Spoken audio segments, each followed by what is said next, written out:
Let's set the scene. It's 2021, the world is still reeling from the COVID lockdowns. Prince Harry decides the royal family isn't for him anymore, Kim and Kanye get a divorce, Britney Spears' conservatorship comes to an end, and an app called TikTok surpasses Google as the most popular website of the year. I'm sure you've heard of it. TikTok has helped shape the pop culture landscape of the 2020s. Everything from fashion trends to what foods are popular, to artists finding the right audience and their music blowing up.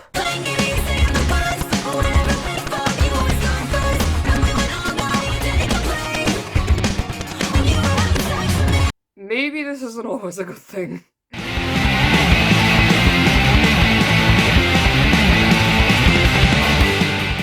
If the thumbnail makes me look like the fourth member, I'm very sorry in advance. Today we're going to be doing somewhat of a retrospective on maybe the most notorious musical act to rise to fame on TikTok, and also the most notoriously criticised, the Tramp Stamps. Plagued with accusations of being industry plans, problematic, inauthentic, and at the end of the day just straight up posers, the band caused quite a stir on the Clock app back in the day, before spreading to almost every other social media website imaginable. Today we're going to be examining the brief rise, the immense fall, and everything else they've been up to pretty much since being run off the internet. The band also indirectly highlighted all of the worst aspects of trying to commercialise punk, as well as putting the ethics of alleged industry plants into question. All in all, it's a bright-haired, overproduced, out-of-touch mess, so let's get into it. Where to begin with this retrospective is a little difficult because, as is the case with a lot of alleged industry plants, how the Tramp Stamps got their true start in the music industry isn't the easiest thing to decipher. According to the band's vocalist Marissa Mano, the band formed shortly after she joined AWOL, or Artists Without a Label. After meeting guitarist Caroline Baker on a few occasions, who had also just become an AWOL girlie,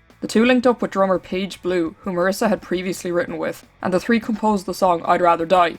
More on that later. After thoroughly enjoying the songwriting process, they decided to continue writing music together and, over lockdown, started making the necessary steps to craft an EP. Like I just mentioned, Marissa and Caro initially joined AWOL as solo artists. Their discographies prior to Tramp Stamps are freely available on the internet. Marissa has stated in an interview with Anthony Fantano that she began writing her own music after dropping out of college while studying in Nashville. These early efforts of hers are documented in music videos on her YouTube channel, and while they're not the kind of pop music I'd listen to on a personal level, they're objectively quite good, and the majority of the comments agree. According to her social media platforms, Caro has been performing under the name Caro Bay for at least 5 years. While still pop, her solo music is quite guitar driven and has more of an indie vibe to it than Marissa's, and it's honestly very good. I think the lyricism in her songs is worlds apart to what's put on display in the Tramp Stamps. That being said, her solo music doesn't contain any influence of punk or Riot Grrrl music whatsoever. Paige's relationship with the industry seems to be a little different to the other two girls. She's a multi-instrumentalist and sound engineer that never really seemed to have any desire to become an artist prior to the formation of the Tramp Stamps, but she has a long list of credits as a producer. There's not really any clear information out there on what made her decide that she wanted to join a band, just the repeated reciting that the three, very authentically of course, got drunk together and started writing music. Not only did Caroline and Marissa's musical choices prior to the formation of the Tramp Stamps make their transition into that format a very jarring one, but so did the aesthetics of all three women. Something a lot of social media critics were very quick to point out was how manufactured all three ladies looked together, with the coordinated brightly dyed hair displaying identical root growth, and the doll-skin-like fashion choices and aesthetics that, overall, just didn't seem very true to themselves. And it's likely that they weren't. Again, if you go back on the social media pages of the three, there is a dramatic shift in the way they present themselves just prior to the release of the Tramp Stamps' first single, each woman being much more toned down. Though in fairness, Caroline did at least seem to have somewhat of an alt-indie girl look going on prior to the band. A lot of people have made the comparison that they look like Disney Channel characters, and honestly, yeah.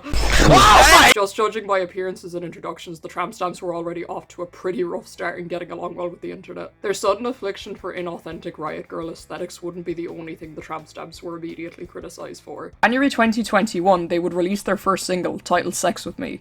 This song and its accompanying video seem to be very heavily pushed on both YouTube and TikTok, definitely suggesting there was some paid promotion of some kind going on. It's not often a grassroots band will have their debut single placed as an ad before YouTube videos, and by not often I mean, you know, probably never. Dude, some of the comments on this video are hilarious. I will say something that immediately sets off alarm bells is the production of this song alone. It is honestly so weird. Firstly, the use of autotune is just crazy, and secondly, the bass even though the band doesn't really have a fronting dedicated bass player, is so much louder than Caroline's guitar, which is nearly entirely drowned out. It was supposedly Paige Blue who mixed it as well, which leads to a lot of questions as to why she would want her own band to sound like this. They kind of remind me of like a female Loaded Diaper. No, I should never compare them to the masterpiece that is Loaded Diaper. Also, entirely personal opinion here, but Marissa's voice does not suit this kind of music at all. She doesn't have a bad voice, her pop music is proof of that.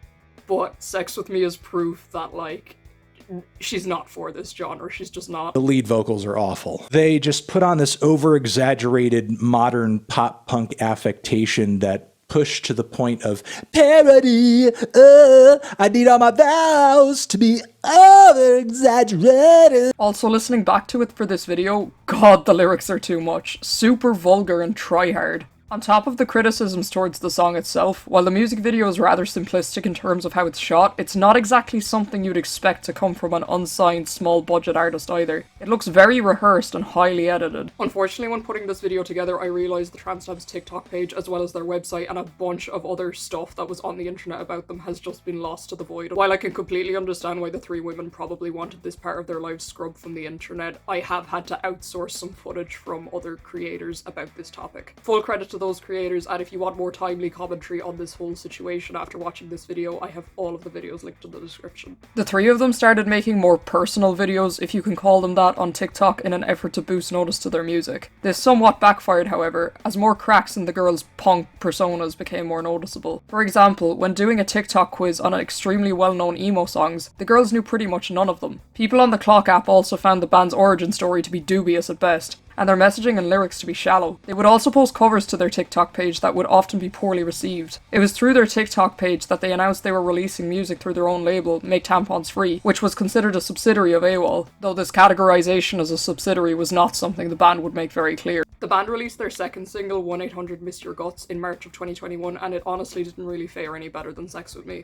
The skater boy for a new generation, some might say. In my opinion, 1-800-Missed Your Guts is a much easier listen than Sex With Me, but dear God, the lyrics are unbearable. The line, just a Tumblr girl and a skater boy taking on the world stuck in Illinois, has become a prime example of inauthenticity when it comes to the Tramp Stamps and their manufactured personas. The music video is even higher in production value than Sex With Me, and unfortunately it's super cringe, filled with high school tropes that match the equally cliched lyrics. Also, Caroline brandishing this Stratocaster while the guitar is half drowned out by synths is so hilarious to me for some reason. I also posted this really bizarre acoustic version to YouTube with fake school lockers in the background, though ironically it shows Marissa genuinely does have a really good voice. Now with their first two songs already blowing up, not necessarily for all the right reasons, the Tramp Stamps were being put under even more and more scrutiny online. We all know the internet isn't necessarily the nicest place to be, and with each video upload and release, the image they were presenting themselves as just kept on slipping. Grayson's Projects made a really good video on this topic at the time, where she pointed out the Tramp Stamps really hit a double whammy of bad decisions when not only did they decide to promote themselves on an app that's notorious for ripping people they don't like to shreds, but also stealing aesthetics and values from subcultures that really value authenticity and integrity. 2020 saw an explosion of alternative fashion online, and there seems to be two main reasons for this: the pandemic and TikTok. The subculture born out of this time, that has since been coined e-kids, was experimental, daring, and took influence from a cocktail of alternative subcultures before it, not necessarily concerned with being aesthetically cohesive. It would seem young people were content to explore their personal style to its full potential from the comfort of their own homes. This did ignite an interest in young Gen Zers learning about the history and values of various alternative subcultures, and punk, metal, and goth music were shared rapidly across TikTok. While I'm not saying the Tramp Stamps comply with the categorization of e-kids as such, with all of the industry plant accusations surrounding them, it's pretty easy to see where their manufactured image may have slid in to capitalize on this newfound revival of alternative cultural relevance. Something that immediately stood out about the Tramp Stamps upon their rise to relevance was that of their website. Like I said, this seems to have been completely scrubbed from the internet. The engagement ratings on the band's social media profiles also didn't seem to line up with their follower counts, which is often an indication that the band's social media following wasn't come by honestly. This would go hand in hand with the suspected paid promotion towards their singles. I have never in my life seen a newly formed band with a website that is so well animated, polished, and put together as that of the Tramp Stamps when they initially dropped their first singles, complete with perfectly edited professional photographs. There was also links to a slew of social media accounts, which suggested they probably weren't all being run by the band themselves. Even their Spotify page is very weird, which I only encountered for the first time when putting this retrospective together. Strangely curated and uniform photo shoots for each of their playlists with strange titles. It was also uncovered that an entertainment management company was applying for trademarks on their behalf several months before they even surfaced online as a band. Further to the potentially inflated follower counts, the band's social media pages contained a very formulaic artist description that screamed the work of a PR team. There are two immediate problems with this statement for me. The first is, you're not the first artist to talk about these things. A lot of the lyrics just sound like if Ashniko was targeted towards a younger audience, and even then she wasn't the first person to talk about these things either. The second is, this statement indicates that their music actually centers around some form of social commentary. Singing about how your partner is bad in bed or not that into you unfortunately doesn't equate to fragile masculinity or any other groundbreaking topic for discussion. I really do apologise if I sound like I'm insulting these girls. I honestly feel kind of bad for them, if anything. I'm sure they could have come up with something much better if left to their own devices. They're obviously very creative. This just really screams big management at the helm of it all, thinking about buzzwords they can come up with regarding what the kids are talking about nowadays. Just a brief delve into the history of women and the presence of feminism in punk will provide you with more reading material than you could reasonably get through on your own. Women have been a core aspect of the punk movement since its inception, with the initial Riot Girl movement during the 90s being an involved demonstration of this for its time, tackling the issues of feminism the punk scene was failing to address, and actually discussing topics like fragile masculinity and male privilege for what they really were. This is all something that could never have been capitalised upon inauthentically, and I don't understand why one record producer at the helm of the alleged creation of the Tramp Stamps couldn't take just one look at the history behind the movement and see why this wasn't a good idea at all. Taking a raw, self-taught concept like this that tackled actual serious subjects such as female revolution, domestic violence, and objectification and turning it into an overproduced, watered-down product is honestly just sad and a huge slap in the face to bands like Babes in Toyland, L7 and Bikini Kill. And just to circle back to social media for a second, the band seemed to have a small but outspoken and dedicated fan base right off the back of their first single, something that stood out very oddly against the onslaught of hate they were receiving. Something that put this into question was when a stat account for the band responded to a Twitter user in the first person stating, "We are currently located in Tennessee." Big mistake. This quote-unquote fan account has also been documented messaging other Twitter users offering them money to take down negative tweets about the band, and also tweeted a badly photoshopped image of the 3 band members at the Stonewall riots. I'll let you guys make up your own minds on who's running that one. Tramp Stamps also had a pretty wild but brief run on Tumblr as self-proclaimed Tumblr girls. Their brief stint on the website not only accidentally outed themselves as TERFs and MAP supporters, but also implied Paige was married to her cousin and stated absolutely gold phrases such as Margaret Thatcher had girl power.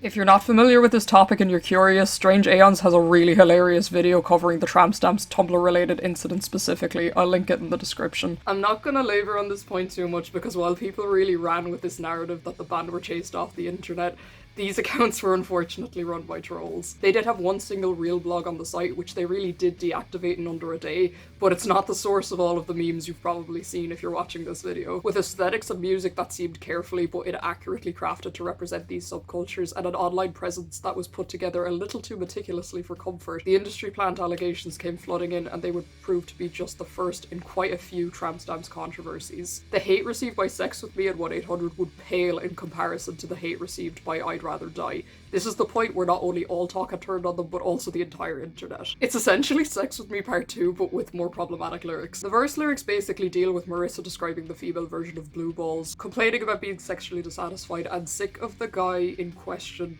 blaming his poor performance on being drunk. This is the point where the band's criticisms went from being cringe and industry plants to something a bit more sinister. Released in April of 2021, I'd Rather Die features a now infamous chorus in which Marissa belts out, "I'd rather die than hook up with another straight white guy. I'd rather die than fake it like I'm having a good time. I'd rather die than spend the night with another Ryan, or Matthew, or John. Yeah, I'd rather die." Good job she threw the name Ryan in there, or I might have thought this was some diss track towards the Apostles. I'm sure you can see why the internet had a fucking field day with this song. They were accused of fetishizing people of colour, disregarding consent, trying to distance themselves from their own whiteness, and using this weird form of misandry for clout despite the fact that Paige literally is married to a straight white man, and has been for years. Caro can also awkwardly be seen backtracking in another video posted on their channel. when she says her type is assholes before correcting herself saying that her current boyfriend is really nice. It didn't help that all 3 women were white and 2 of them straight. Again, the music video for the song clearly had a production team behind it, and while it was designed to look authentic and spontaneous, it fell completely flat in this aspect. The girls did put up an apology on TikTok which went down about as well as you'd imagine, only really succeeding in putting themselves under a bigger microscope. It was at this point their pre-Tramp Stamps music and lives started getting looked up by more people and gaining even larger scrutiny. Not only did the industry plan argument become more and more heavily pushed, but some of Marissa's old tweets in which she used slurs and implied herself to be a Trump supporter were uncovered. Marissa did apologise for the tweets related to slurs on her Instagram, not my place to comment on that, but the apology posted directly to the band's Twitter page kind of seems to cancel this out anyway. This Notes app apology immediately goes on the offensive, trying to dispute the industry plant allegations by detailing their refusal to sign to any major label that had been chasing them down since they started. There's a brief acknowledgement of Marissa's racist posts, before flipping the blame on the audience to equate it towards supposed ageism towards Paige. There doesn't really seem to be any blatant evidence of ageism towards Paige, just people pointing out that she was married, so I'm really not sure how the band thinks this is equivalent at all. The band also tried to blame all the hate they were receiving on misogyny, which I don't have to elaborate on that, do I? I mean, yes, I'm sure if the Tramp Stamps were 3 men, they probably would have gotten less criticism, but how the hell could they think that was the main issue here? Not to mention, most of the criticism they were receiving was from women and queer people. In this Notes app apology, the band also defended the discovery that both Marissa and Caro had previously been signed to prescription songs, while also conveniently leaving out the main reason this was actually a problem. You see, Prescription Songs is owned by none other than Dr. Luke. Let's get the obvious criticism out of the way. Obviously, the band having connections to someone as big as Dr. Luke likely means they had a lot more help and backing in the industry than they originally revealed. I've also seen some claims online that Dr. Luke actually produced I'd Rather Die himself, but I couldn't validate this. However, I will make a brief segue into something I noticed that was kind of curious. Just stay with me for a second. As I'm sure a lot of you probably already know, Dr. Luke produced, or helped produce anyway, Doja Cat's album Hot Pink. Hot Pink spawned the single Bottom Bitch, which samples What's My Age Again by Blink-182. The guitar line in 1-800-Miss Your Guts is identical, more or less, to the sample taken from Bottom Bitch. That's a pretty weird coincidence, right? I'm not sure if it's the biggest stretch to assume he had some hand in producing both songs. However, there is of course the much bigger and more important problem that Dr. Luke being tied to the project is, as I'm sure a lot of you probably already know, the guy is an artist. I'm not going to go into detail because if you're into music at all, you probably already know, but Dr. Luke and the singer Kesha were involved in a very public trial where it came out that he abused her in pretty much every way possible while she was signed to him. Not the best thing to have attached to your project if you're claiming it's a feminist punk band. We saw quite recently Katy Perry was cancelled for her decision to work with him, and Tramp Stamps faced a lot of the same criticisms. It's impossible to say for sure how much of a say Tramp Stamps had in the involvement of Dr. Luke with their work, or even if he was that involved to begin with, but this stubborn Notes app apology didn't prove a reliable defense at all. Many predicted this would be the final nail in the coffin for the band, but to everyone's surprise, they released their full EP in July of 2021. This EP contained the 3 previously released singles, as well as 3 more songs which are equally as bad, if less interesting. Honestly, what the hell is this album art? Fantano had released a video criticising them at the height of their controversies and made a follow-up video to review the EP after its release, which the Tramp Stamps didn't take well and responded to it, leading to some weird mini beef. The band would go on to release 3 more singles, 2 of which were more positively received than the tracks off the EP. Personally, and as shocking as this might be, I actually prefer their earlier stuff. I've always been a big believer that it's better to be truly, truly awful at something rather than just mediocre. At least that way you're actually memorable. I mean, just look at my own band. The final release by the Tramp Stamps would be their attempt at a Christmas song, Not So Silent Night, which reverts right back to the attempts of all the worst aspects of their previous music, except on crack. And from there on out, their social media presence as a band has been pretty much non-existent. Like I mentioned earlier, Marissa Mano did an interview with Melon very shortly after the release of Not So Silent Night. The interview is actually a pretty good watch. Marissa's very candid about how the controversies affected her, and they hash out the beef. She doesn't rule out the Tramp Stamps making music again in the future, and says she doesn't regret the music they made together, it was fun, but sticks by their formation story and reiterates they were not industry plants. She promotes her upcoming solo album and her single Drugs with God. The video for Drugs with God is available on her YouTube channel.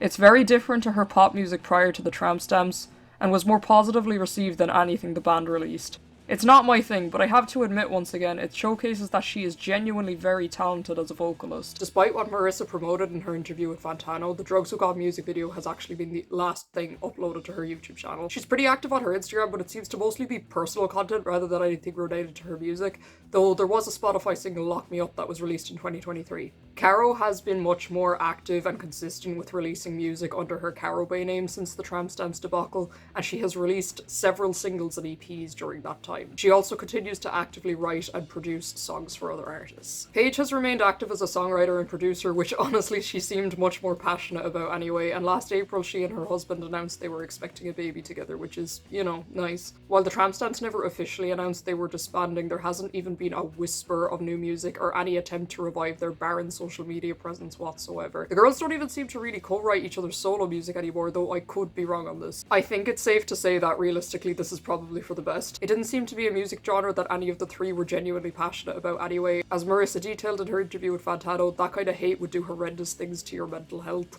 And unfortunately, it is music that very few people seem to find genuine appeal in anyway. Both Marissa and Caro's solo music actually does perform decently well on Spotify, and personally, I think this is the best thing for everyone involved.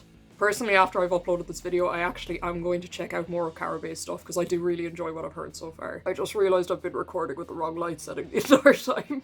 Fuck. This entire saga, however, does put the ethics of alleged industry plants into question. I'll be the first to admit that I am the first person to dismiss people who are ever shocked to discover or allege that an artist is an industry plant. Not only do I feel like it's a super overused term nowadays, but I also don't understand how people don't realise this is something that's been happening since the beginning of the commercialization of music. Of course, music moguls are going to pick someone out of the bunch who is easily marketable and can be pushed on the public as the next big star. Capitalism means artists become another product to be sold at the end of the day. But just because it has always been the normality doesn't mean it's morally right. Due to the power held over them, industry plants may be forced by their label or management to create art that was completely different from what they set out to do in the first place, or even worse, be subject to abuse from that management or label. I mean, just look at what happened to poor Kesha, who personally I do believe to be an industry plant. Please don't take that as fact, it's just my opinion. Just because an artist may or may not be an industry plant doesn't mean a finger should be pointed at them as a source of blame. I'm not saying this to excuse any of the things the Tramp Stamps said or did during their year-long run, but it does open the door to a wider conversation on how much control artists have over the image that is presented of themselves to the public. I do sincerely hope that the Tramp Stamps weren't subject to any abuse by any management, but I do think it's safe to say there was a lot of control over their music and image going on behind the scenes, and I think their return to their roots after the Tramp Stamps disbanded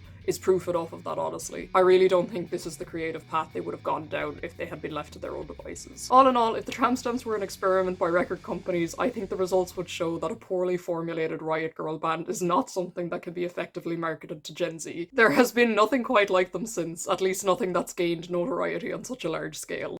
The rise of TikTok has also seen a rise in certain punk industry plans, but these have slowly died down in recent years as they rarely have proven to be successfully viable for labels. If you made it all the way to the end of this video, please comment your favourite Riot Girl band down below. I would love to have a chat in the comments. Please drop a like on this video if you enjoyed, and subscribe if you really enjoyed it, because I'm really trying to hit that 1000 subscriber goal. I have plenty of other music related content to check out if you're interested, so be sure to go and watch that, and I'll catch you in another video. Bye!